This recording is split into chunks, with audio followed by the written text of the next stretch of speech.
Remember, you know we are the country of takeoff. Pakaipa, guys. Shafa. 2022 is over. Ready for 2023. Me a pray for the people who hate me.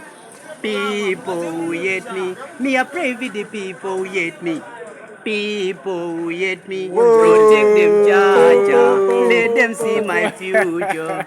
Protect them, Jaja. Let them see my future. Lytman, Mapfumo, alongside Prince Maga. Sakaini ndoda penjeni. Wezini ndine 7. Handiyimbe zekukiya. Zapa. Rekedzera ndandi.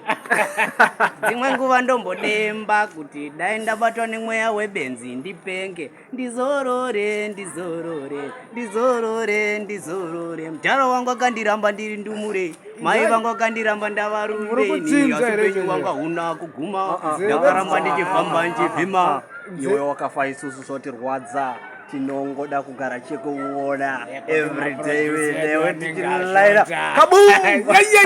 Asi vanonditi ndiri mboko, vachindituka nemashoko, vachindizairira mhepo kuti ndiite murombo. Vanokoti mboko vanenge vachinyepa. Isu mafanzi ako tinokuda. Hanavo kwatire susu yakanyanya mangoma iwewe usirambe uchikanda. For the pretty girls, bubbling for me, baby tamba. Wakabata pasi, bubbling for me, girl, bubbling for me, baby wina. Wakabata pasi, bubbling for me, my girl, timbo shina. Rafa. Me dead. Willow. Rafa. One more time. Andina kana dauti kuti life yangu inochinja anytime. Andina kana dauti kuti life yangu inochinja anytime. Ndaneta nekumuka ndichichema, ndaneta nekurara ndichichema. Teardrop.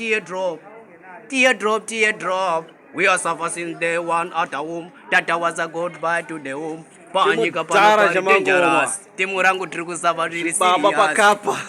Shafa. Zvariveserwa tipa. Blebu. Zvadirwa jecha. Anyway, me go me ro. Most of the moon. Yes, I am. Sharp guys. We keep the fire burning. See you next time. Bye bye.